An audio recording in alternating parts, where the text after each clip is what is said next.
Hello, Home Slices. It's Kiara with Home Slice Adulting coming to you with another installment of my mostly weekly vlog series titled Driving Home. Driving Home is a vlog series that I do on my way home from work on Friday because we all know there's nothing better than getting off of work on a Friday, knowing that you don't have to go back to work on the next day. So thank you for clicking on this video. Don't forget to like, comment, subscribe, and share this video with somebody who you think will enjoy it. So, and we're off. This week has been a little bit of an interesting week. Last week I was on vacation. So I didn't do a video last week. And I'm also like 2 episodes behind on Love and Marriage Huntsville. So I need to play a little bit of catch up. I also had to play catch up at work and catch up at school. So there's catch up everywhere, right? So this week was a little bit stressful for me. I don't know how y'all feel about this, but there's this like post-vacation glow that only lasts for so long, right? So after you go away, you go on vacation, you come back rejuvenated, you come back, there we go, you come back refreshed. And when I came back to work on Tuesday, my attitude was so positive. I was very happy. Even happy to see people, you know? And then on Wednesday, they just kind of faded away. How do you get your post-vacation glow to last longer than a day and a half, okay? If any of y'all have any ideas or thoughts about that, let me know, okay? There's this one quote, for those of y'all who don't follow me on Instagram. Every week, I put a quote up on a whiteboard by my desk. I just pick an inspirational quote for the week and place it on my whiteboard, and I share it on Instagram.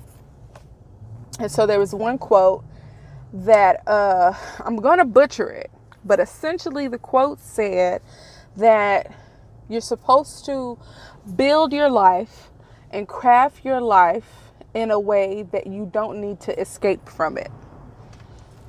So, sorry about that, y'all. So continuing, the nature of the quote is to create a life, to do things in your life, whether it's your job, your hobbies, whatever it is you do in life, make it so that you don't have to escape from it.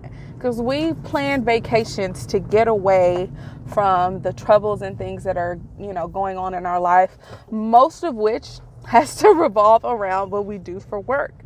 And having, a stressful job and being in school at the same time, it was very wonderful and refreshing to kind of get away from those things and not worry about them for a little over a week. So for me, for me, I want to get to a point to where I embody that quote. The quote that says, live your life, create your life in a way that you don't have to escape from it. If we really enjoyed the things that we did, if they were fulfilling to us, would we even really need vacations like that? So something to think about. But anyways, I'm going to spend the rest of this time that I have with you all telling you about my preparations for vacation, because I was going to put together a video, but I just kind of didn't have time because I was really on the go. So I'm going to tell y'all the story about what happened when I went to go get my hair done. And for those of you who don't know, these are goddess locks.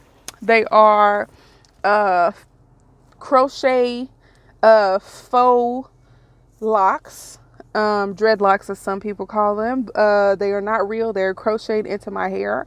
And they are a great protective style so far. So I'm going to keep them for a while. But I definitely needed a protective style for vacation because ain't nobody got time to be doing hair on vacation and all that jazz. So my boyfriend and I were leaving to go on the first part of our vacation, and that was a road trip. So there was a 16 to 18 hour, I can't remember exactly, road trip from Seattle to Long Beach. Then in Long Beach, we got on a cruise to Baja. So we went to Catalina and Ensenada in Baja, California, or Baja, Mexico, whichever it is. And then after that, we flew to go see an LSU game. So that was my vacation. But the first part of that vacation was us going on a road trip to Long Beach. So we were supposed to leave on Sunday, and we ended up leaving on Sunday. But I scheduled an appointment to get goddess locks done for Saturday morning. I scheduled an appointment to get my nails done, and as you can see, I have fancy stiletto nails. They are super fancy. The middle one is 3D. It is a fall theme, and as you can see, they are beautiful. Very hard to type with, but beautiful nonetheless. And I had an appointment for my nails at 2:00. Now, my hair appointment and my nail appointment were worlds away, okay?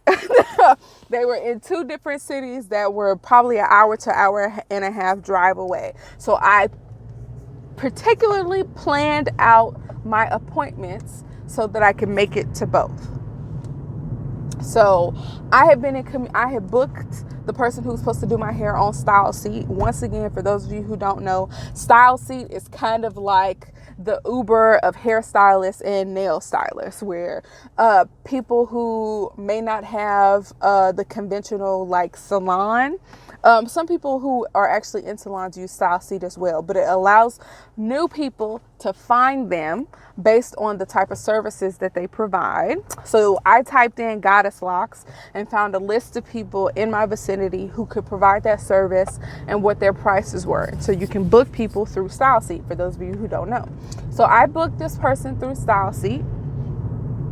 They texted me and they were like, okay, here's how much it's going to cost.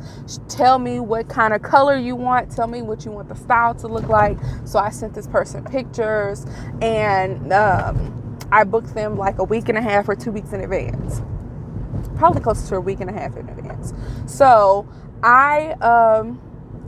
finally, Saturday comes. I leave my house just in time to get to the place where I'm supposed to be getting my hair done. So the place I'm getting my hair done is like a barbershop / salon. And so the barbershop / salon does not have a sign on the strip center. So, you know, a strip center has a bunch of different businesses and each business has a sign. Their business does not have a sign. So it took me a while to actually find the place.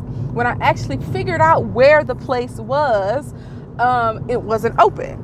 And like, not even 30 seconds later, somebody pulled up beside me and was like, hey, are you trying to go to this place here? And I'm like, yeah. And they're like, oh, who are you looking for? And I was like, well, I have an appointment with such and such, the person who was supposed to do my hair. So he's like, okay, let me call her or whatever. So he gets out the car, somebody else comes, and they open up the shop, open up the business. So I go inside and I see the person who had asked me who I was waiting for is like the manager or owner of the shop. And he's on the phone with the person who's supposed to be doing my hair, and he's like, you can't be doing this to your clients. You have your client here. The conversation was getting kind of heated, so he left the barbershop. So she's not there on time. I'm trying not to worry because I scheduled my day based around, okay, I have other places to be, right? So I'm trying not to freak out. So I'm kind of, prepping myself, waiting. And there's multiple phone conversations between the manager of the shop. At one point, he's like, okay, she's on her way. And I'm like, okay, well, how far away does she live? And he's like, oh, like 5 or 6 minutes. So I'm like, okay, 5 or 6 minutes, whatever. So another time comes around, maybe a few minutes later, 5 to 10 minutes later, she's still not there. And he's just so upset. He's having another phone conversation, like he can't get in touch with her. And he's like, I'm gonna refer you to somebody else. I'm gonna refer you to the person who takes care of my locks. So he's referring me to the person. He's giving me the person's phone number. And the person who's supposed to do my hair calls him. He answers the phone and says, you need to come here and get your stuff. You're fired. I'm tired of you doing this. You're unprofessional. So basically, he fired the girl. Now, I'm going on vacation the next day. I need to get my hair done, okay? I wanted my hair to be fresh for vacation, wanted to look nice, all that jazz. And I was having a rough time. And so here's the deal. I am in school to get my master's in business administration. And one of the things that frustrates me about perceptions about Black-owned businesses is that we are unprofessional, and that we don't do anything on time, and that making an appointment really doesn't mean anything, and that you can make an appointment but you'll be there all day, so don't expect to do anything else. Or if the person is on time, they're stopping to eat, or they're leaving you under the dryer for an insane amount of time, or they don't show up at all. Like, there's a bunch of different notions. Or like if it's a Black-owned business that has that sells food, they got ham, no burger, Kool-Aid, no sugar, peanut, no butter, that type of thing. And while I really hate that perception because I feel like it's very stereotypical, I also understand that stereotype is a little bit rooted in truth, and that many of the experiences that I have in trying to be a patron of Black businesses and give my money to Black-owned operations have, people have shown me that they are not professional. And you kind of have to be conscious about that, because you don't want to perpetuate these things yourself. So for me, there's this frustration with, okay, this person wasn't where they said they were going to be. They greatly inconvenienced me, because I'm about to tell you about how the rest of my day went. They greatly inconvenienced me. And it just made me really feel bad. And it's like, this person was going to charge me like $200 to do my hair, and like didn't even show up. And then I got to listen to the HR conversation about her getting fired. It was just a hot mess. And I think the biggest part of my frustration is because, again, I had planned my whole day around it. So anyways, what ends up happening is that the owner or manager, whoever he was, of the barbershop is like, I'm gonna refer you to somebody else. He gives me her number and her address. So I call the person and I'm like, I need to get this hairstyle done. Do you know what it is? So I send her a picture, and she's like, yeah, I can do that for you, but you have to go get the hair. So she sends me to a hair supply store. I have spent 20-25 minutes there picking up the hair. The hair is like $100 because I need to buy a bunch of different packs. So speaking of, they said there's a 14-day return thing. I didn't use all the packs, and I don't think the 14 days has passed up. So maybe I can take them back. I'll have to look into that. Anyways, I spent $100 on packs of hair. Then I go to the address that the man who worked at the barbershop gave me. That address took me to the wrong place. I called the lady back and I'm like, I'm at this address. This is not the right place. So she sends me the address of a place that's close by. So it takes me another 15-20 minutes to actually find where she is. Once we get to where she is, she starts on my hair. And by that time, it's probably like 10:30. And again, I had a nail appointment at 2:00 that day, and there was no way that she was going to be able to do individual braids so that I could have individual crocheted locks on each braid, right? So it got to the point where I was like, okay, here's what we're gonna do. You braid the perimeter of my hair, and then you do one big cornrow in the center. And she's like, okay, we can do that. So she does that, and right when she gets done with the middle cornrow, I'm like, I have to go. It's gonna take me an hour and a half to get to my nail appointment all the way on the other side of town. I have to get out of here. I will finish the rest. And she seemed kind of disappointed, but I gave her, I think it was $100 plus a little tip for like actually being available when I needed her. So I paid her, gave her a tip. But basically, I spent $200 to kind of do my hair myself, because after she did the center cornrow, the only locks that were done were the ones around the outside. On our way from Seattle to Long Beach, We went to Walmart so I could buy a crochet hook, and I used the crochet hook to do the rest of my hair myself. All the hair in the middle was what I did myself in the car using the little, pull down mirror, right? Y'all, that was so irritating to me. So, yeah, that was just very, very irritating to me. I ended up making it moderately on time to my nail appointment, and it was a good thing because I messaged the person who did my nails, and I was like, hey, I haven't heard from you. Are we still on for today?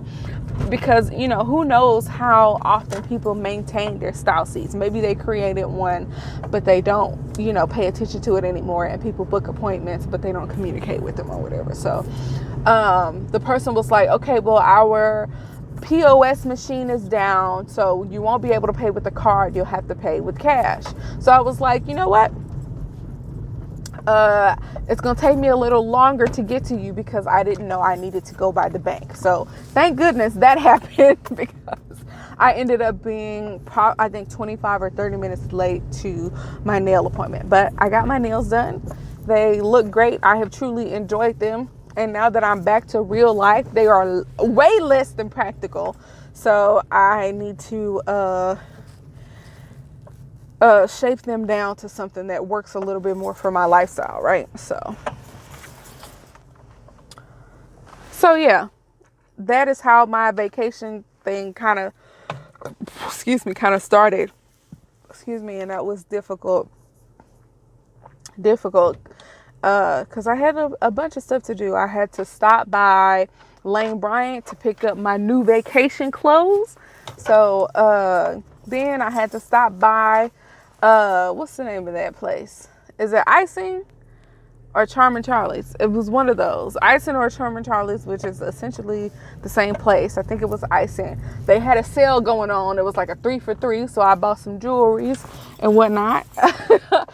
Every once in a while, I just get down on my jewelry supply. I cannot keep track of earrings or anything like that. So went there and bought some stuff, and then I had to come home, unpack all the stuff that I had purchased that day, and get because we had to take our dog to the dog sitter. It was just a long, stressful day, and I'm happy that we got through it. I had a great time on vacation. We had a good time on the cruise.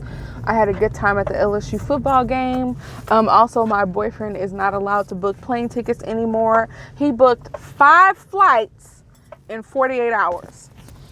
We were on 5 different planes within 48 hours messing around with his booking skills, right? So he's not allowed to book flights anymore. Like, have y'all met people who just don't have a mind for details? Just like they never know details. Like they mess things up consistently because they're not detail oriented people. For instance, my boyfriend was like, okay, well, we're gonna fly from Long Beach after the cruise, and we have a layover in Phoenix, right? So I'm looking at our plane tickets that were given to us when we checked in, and instead of there being 2 tickets, one for the flight from Long Beach to Phoenix, and then one from Phoenix to our next destination, which would have been Pensacola, we have 3 tickets. We had to fly from Long Beach to Phoenix to Dallas, stay overnight, and take a plane the next morning to get from Dallas to Pensacola. Why didn't he know that? Why don't you know when you book tickets that you book 3 connecting flights instead of 2? I just, as a person who's a little bit more detail oriented, who likes to do a lot of research before she makes a big purchase, and a person who has been flying her whole life.